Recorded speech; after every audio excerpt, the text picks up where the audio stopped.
The morning my son-in-law told me to sign the papers, my hands were steady. That surprised me. I expected them to shake. I have spent 67 years on this earth, and I have learned one thing above all others. The people who smile the widest when they hand you something to sign are the ones you need to read most carefully.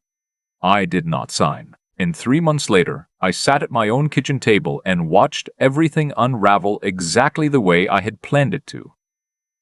But I am getting ahead of myself. Let me start from the beginning, because the beginning matters. It always does. My name is not important. What matters is that I am a retired electrician from Columbus, Ohio. 41 years I worked. Union man. Paid my house off in 2019, 2 years before my wife passed. Dorothy. She would have known what to do with all of this long before I did. She always read people faster than me. I was the one who wanted to believe the best. She was the one who paid attention. After Dorothy died, it was just me and the house on Fieldstone Drive. 3 bedrooms, the garden she planted along the back fence. The oak tree our daughter used to climb when she was 7 years old. The house was paid for. Modest, but mine. Everything in it represented 40 years of working double shifts and skipping vacations and driving used cars so that we could give our daughter, Nora, a life that felt stable.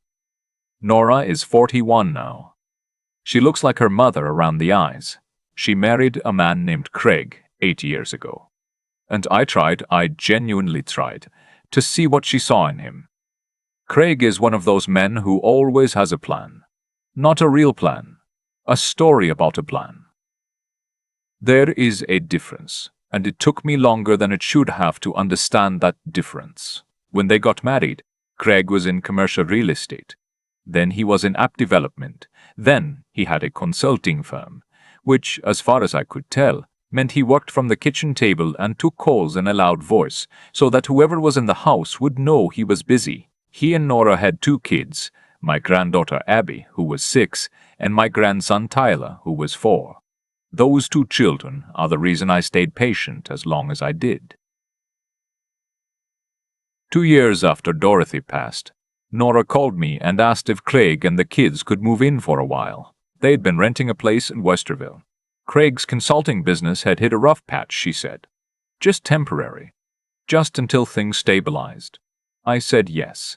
Of course I said yes. They were my family. I cleared out the 2 spare bedrooms, put fresh sheets on the beds, stocked the refrigerator. Abby brought her stuffed rabbit and her collection of rocks she picked up from parking lots and creek beds. Tyler dragged in a plastic bin full of dinosaurs. I put a hook by the front door for their backpacks. That first month was fine. Better than fine, actually. I ate dinner with my grandkids every night. I helped Abby with her reading. I pushed Tyler on the tire swing Dorothy and I had hung from the oak tree years ago. I felt less alone than I had since the funeral. Then Craig started making himself comfortable in a different way. It started small. He began treating the house like a property he managed, rather than a home someone had invited him into. He had opinions about which rooms got used for what. He thought my workshop in the garage was wasting space. He suggested more than once that the 3rd bedroom, the one Nora used to sleep in as a child, the one with Dorothy's watercolors still on the walls, could be converted into a home office for him. I told him no. Politely, the first few times. Nora said I was being rigid. She said Craig was just trying to contribute. I tried to see it that way. But then the contributions started having price tags. Craig found out, through no deliberate disclosure on my part. I suspect he looked at the county auditor's website, which is public record, that my house was valued at just over $310,000. After that conversation, something shifted in how he looked at me. Or maybe it had always been there and I had just been too distracted by the grandkids to notice. He began talking about refinancing, about how I was sitting on equity that could be put to work. He knew a lender, he said. He could set up the call. He mentioned it twice over dinner, casually, the way you mentioned the weather. I said I wasn't interested. He nodded and dropped it. For about 3 weeks. The next time it came up, Nora was in the room. That felt deliberate. The three of us were sitting in the living room after the kids went to bed. Craig had printed out something, an actual document, pages stapled together, that he set on the coffee table in front of me. He explained it the way a car salesman explains undercoating. Lots of words, numbers that sounded reasonable in isolation. He wanted me to take out a home equity line of credit, a HELOC, for $250,000. The money would go into a joint account. He would use it to fund a new venture. Something in logistics, he said. Very stable. Very promising. The house would be the collateral. I picked up the document. I read the first page slowly. Then I set it back down. I said I needed to think about it. Craig smiled. He said, of course, take all the time I needed. Nora looked relieved. I think she believed I was going to say yes eventually, that thinking about it was a formality. That night, alone in my bedroom, I sat on the edge of the bed where Dorothy used to sleep, and I thought about what it would mean to sign those papers. My house, which was paid for, which was the only real asset I had, would become collateral for a loan to fund a business plan from a man who had not successfully completed a business plan in 8 years of marriage to my daughter. I did not sleep much that night. The next morning, I called my friend Walter. Walter is 70 and spent 30 years as a loan officer at a credit union in Dublin, Ohio. We have been fishing together since 1987. I told him what Craig had proposed. There was a pause on the other end of the line. Walter said, "Don't sign anything." I asked him to explain it to me plainly. He said, "If that business goes under, and from what you're telling me about this man's track record, it probably will, they can foreclose on your house to recover the debt. You will lose your home. Do you understand that?" I understood. I thanked Walter and hung up the phone. I went downstairs and had coffee and watched Abby eat cereal and listened to Tyler argue with himself about whether T-Rexes or velociraptors were better hunters. I watched my grandchildren and I felt something get very quiet inside me. Not peace. Something more like resolve. I told Craig that morning that I had thought about it and I wasn't going to sign. His face did something complicated. The smile stayed, but it went tight at the edges. He said he understood, that it was a lot to process. He said we could revisit it. 3 days later, he brought it up again. This time, there was a different document on the coffee table. The numbers were slightly different. The framing was different. The outcome, as far as I could tell, was the same. I said no again. That weekend, Nora sat me down alone and told me that I was being selfish. That word landed hard. She said Craig had a real opportunity, and I was the only one who could help them get back on their feet. She said Dorothy would have wanted me to help my family. I had to hold very still when she said that. Dorothy's name, used like that, like a lever. I said, "Nora, your mother would have told you to protect your children, not to risk the roof over their heads." Nora left the room without saying anything else. The next 3 weeks were cold inside that house. Craig barely spoke to me. Nora was polite in the way that costs something. Short sentences, no eye contact at meals. But the kids didn't know anything was wrong, and I made sure of that. Every morning I made sure of that. Every morning I made Abby's lunch. Every afternoon I sat with Tyler on the porch and watched for squirrels. I was not going to let what was happening between the adults poison what I had with those children. Then one evening in March, I came home from a hardware store run. I'd been replacing some worn weather stripping around the garage door, and Craig was in my home office. My desk, my filing cabinet. He didn't hear me come in. I stood in the doorway for a moment and watched him. He had the filing cabinet open. He was going through the folders. I asked him what he was doing. He startled. Said he was looking for the deed to the house, that he had a question about something. He kept his voice level, but his hand, the one holding the folder, gripped it a little too tight. I told him to put it back. He put it back. He walked past me without another word. I stood in that room for a long time after he left. Then I went to the filing cabinet and checked every folder. Nothing was missing. But I noticed the deed had been moved to the front. It had been at the back. That night, I did something I had been putting off. I called my attorney. Her name is Margaret. She has handled my affairs since Dorothy's estate, and I told her everything. The HELOC proposal. The conversations with Nora. The filing cabinet. Margaret listened without interrupting. Then she said, "Are you aware that in Ohio, a forged signature on a mortgage document is a felony?" I said I was not aware of that specifically, but it didn't surprise me. She said I should come in to see her, and she said, "Don't let him handle any mail. Get a P.O. box if you need to." I got a P.O. box the next morning. I also did a few other things that I will explain. I had a locksmith come while Craig was out to change the lock on my home office and my bedroom. I told Nora it was for privacy and that I'd give her a key if she needed anything. She looked at me like I'd done something strange. I said nothing else. I called the county recorder's office and asked whether there was any way to be notified if a document was recorded against my property. The clerk there was helpful. She explained the process. I took notes. I went to see Margaret in person the following week. I brought everything I had, the documents Craig had put in front of me, notes I had been writing about, dates and conversations, the sequence of events as I remembered them.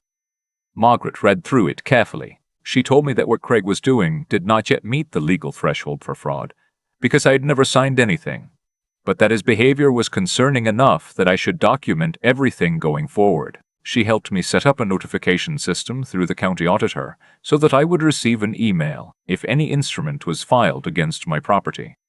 I bought a small digital recorder, perfectly legal in Ohio, as long as one party to the conversation consents. And I consented to recording my own conversations.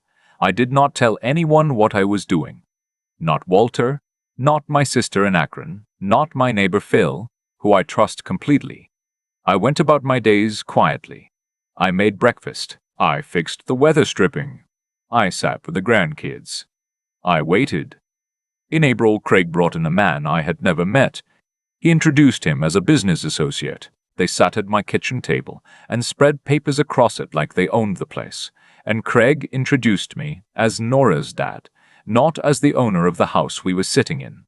The business associate talked about the logistics company, the opportunity, the returns. He was polished. He used the word conservative to describe projections that did not look conservative to me. He pushed a signature page across the table. I looked at it. I said I would need to have my attorney review it first. The business associate looked at Craig. Craig looked at me. There was a moment of recalibration in his eyes. He said that was fine. Of course, totally understandable. The business associate left shortly after. Craig stayed in his chair at my kitchen table for a while, not talking. I made coffee and didn't offer him any. That evening, I called Margaret. She said, "Good. You held the line. Now we wait and see what he does next." What he did next took until May. On a Tuesday afternoon while I was gardening, a FedEx envelope arrived. It was addressed to me. Inside was a packet from something called Meridian Equity Partners. It was a HELOC application, mostly filled out, including my name, my address, my social security number, and a signature on the consent line. It was not my signature. I stood in the driveway holding that envelope for a long time. My hands were not shaking. I was past shaking. I was somewhere on the other side of that. I called Margaret. She said, "Bring it in. Don't touch the signature page more than you have to. We're going to need to move carefully." I called the FedEx tracking number on the back of the envelope and confirmed it had been sent from a location 6 blocks from my house the day before at 2:37 in the afternoon. Craig had been out that afternoon. He'd told Nora he was getting the car washed. Margaret filed a report with the Columbus Police Department's Financial Crimes Unit and contacted the Ohio Attorney General's office. This was no longer a family disagreement. This was fraud. Here is what I have not told you yet. I had been in contact with Nora's cousin, Beth. Beth is a paralegal and has always had a clear head. About 6 weeks earlier, when things in the house had started to feel dangerous rather than just uncomfortable, I had quietly told Beth what was happening. Not everything, but enough. Beth had been watching, and Beth, without my asking, had done some digging of her own. She found that Craig had done something similar before. There was a woman in Cincinnati, a widow, 63 years old, who had been his partner's mother. She had signed a HELOC based on Craig's reassurances. The business had failed. She had spent 4 years in litigation trying to keep her home. Beth had her name. She was willing to talk. I asked Beth to come to Columbus. I asked her to bring what she had. I also invited Margaret, and Walter, and Phil from next door, and I told Nora that I wanted to have everyone over for dinner on a Saturday. A family dinner. I said I had been thinking about how things had gotten tense and I wanted to clear the air. I said I would cook. Nora seemed relieved. Craig seemed pleased with himself in a way that made my jaw tight. I cooked a real dinner. Pot roast, the way Dorothy used to make it. Mashed potatoes. Green beans from the garden. I baked a pie, apple from scratch.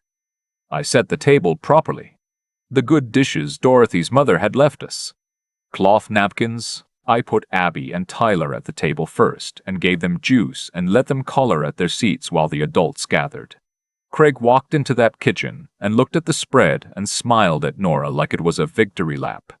Then he saw who was sitting at the table. Margaret was there in the chair closest to the window. Walter was across from her. Beth was beside Walter. And next to her was a woman neither Craig nor Nora had ever seen before. The woman from Cincinnati, who had driven up that morning, who had agreed to be present, who had brought her own documentation. Craig stopped walking. His smile stayed on his face for a moment, the way a light stays on for a half-second after you flip the switch. Nora looked at me.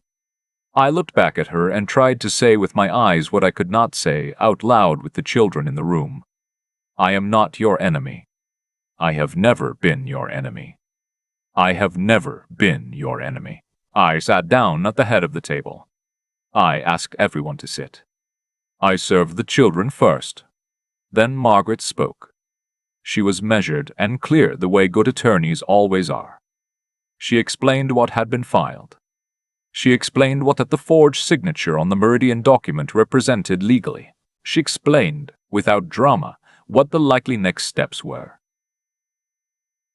The woman from Cincinnati did not say much. She didn't need to. She put a folder on the table and slid it toward Nora. Nora opened it slowly. Craig pushed his chair back. He started to say something about misunderstandings, about this being taken out of context. Walter, who has never been a loud man, said quietly, "Craig, stop talking." Craig stopped talking. I looked at my daughter.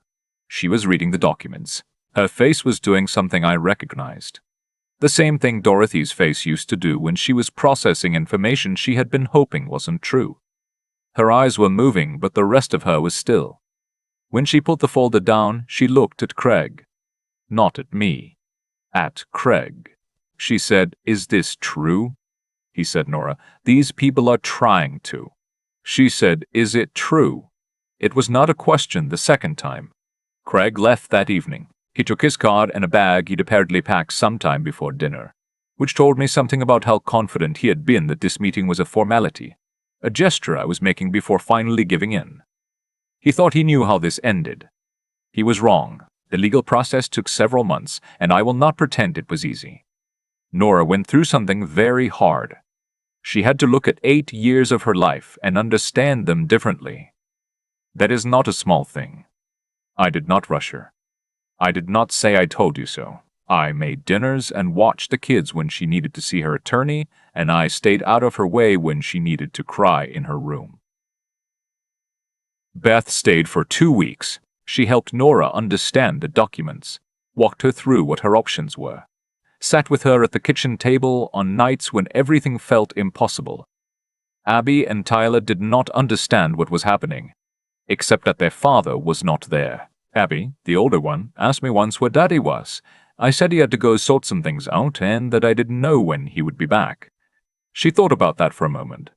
Then she picked up her stuffed rabbit and went back to whatever she had been doing. Children are resilient, and they are also paying attention in ways we do not always realize. I made sure, every single day, that those children felt safe in that house. Craig was charged. I will not list all the charges here. What I will say is that the prosecutor's office took it seriously, partly because a woman from Cincinnati provided corroborating evidence of a pattern. Margaret told me later that the pattern was what made the difference. One incident is a misunderstanding. Two is a method. By October, Nora and the kids were still with me. This time by choice. We had talked properly for the first time in years, not about Craig, but about her, about what she wanted for herself and for Abby and Tyler. She had started looking at paralegal training programs. She asked me one evening if she could stay through the school year to get her footing. I said of course. I said there was no rush. She hugged me in the kitchen the way she used to when she was small. I held on probably longer than she expected me to. The oak tree in the backyard still has the tire swing. Tyler spins himself dizzy on it almost every afternoon. Abby has added to her rock collection. She now has a policy, she explained to me very seriously, of only collecting rocks that are interesting. I asked her what made a rock interesting. She held one up and turned it over in her hand and said, "You can tell it's been somewhere." I thought about that for a while. I had been thinking about something Walter said to me the morning after that dinner. We were on the phone the way we always are, and he said, "You know what got you through this?" I said I wasn't sure. He said, "You didn't panic. You just kept showing up every day and doing the next right thing." I don't know if that's wisdom or just stubbornness with better posture. Maybe they're the same thing. What I know is this. The house on Fieldstone Drive is still mine. Dorothy's watercolors are still on the wall in the third bedroom. My grandchildren are asleep down the hall. I am sitting at the kitchen table where I have eaten 10,000 meals. And outside the window the oak tree is doing what oak trees do. Standing its ground, putting out leaves, surviving another season. Real justice, I have learned, does not arrive loudly. It does not announce itself. It comes quietly, after a lot of patience and a little courage and the willingness to sit at your own table and serve dinner to the people who need to be in that room. That is what I did. I served dinner. And everything that followed was exactly what was supposed to happen. I've been thinking, these past few months, about what actually happened. Not the legal part, not the documents and the charges and the court dates, but the part underneath all of that, the part that is harder to explain. Craig made a choice. He looked at an old man who had worked his whole life, who had paid off a house, who had lost his wife and was trying to figure out how to keep going. And he decided that man was a resource to be used. Not a person. A resource. And I think what he never understood, what people like him almost never understand, is that a man who has lived 67 years and buried his wife and raised a daughter and worked 41 years with his hands is not a soft target. He is someone who has already survived everything he was most afraid of. There is very little you can threaten him with. That is not strength you are born with. It is something that accumulates, the way interest accumulates, slowly and without fanfare. And you do not always know you have it until something comes along that requires it. I was not smarter than Craig. I did not outmaneuver him with some brilliant strategy. What I did was simpler and, I think, more durable. I paid attention. I asked for help from people I trusted. I took one careful step at a time, and I did not panic. When Walter told me not to sign, I didn't sign. When Margaret told me to document everything, I documented everything. When Beth offered to look into Craig's history, I let her look. None of those things required genius. They required patience and the willingness to act on what I already knew was true, even when part of me wanted to believe I was wrong about him. The hardest part was Nora. It is always the hardest part when the person you love most is also the person standing between you and the truth. I could not force her to see what was in front of her. All I could do was protect the ground I was responsible for. Keep showing up for Abby and Tyler every single morning and trust that eventually the truth would be legible enough that she could read it herself. That is all I could do. And it was enough. What I want to say, if any of this reaches someone who needs to hear it, is this. The people who try to take from you are counting on your hesitation. They are counting on your not wanting to cause a scene, on your love for the people around them, on your willingness to give the benefit of the doubt one more time. Those are not weaknesses. Those are decent human instincts. But decency does not mean surrendering what you have earned to someone who has decided your kindness is a vulnerability. You can be kind and still say no. You can love your daughter and still protect your home. You can sit at your own table, serve a meal you cooked yourself, and let the truth speak in a room full of people without raising your voice once. That is not coldness. That is integrity. And integrity, in my experience, is the one thing that holds when everything else is being tested. The oak tree in my backyard has been standing for longer than I have been alive. Nobody planted it with the intention of making something strong. It just kept growing, season after season, in the same ground, and the roots went deeper than anyone could see. I think about that sometimes when I'm sitting on the porch watching Tyler spin on the tire swing. Some things earn their strength by simply refusing to be moved. That is all I did. I refused to be moved. And everything followed from that.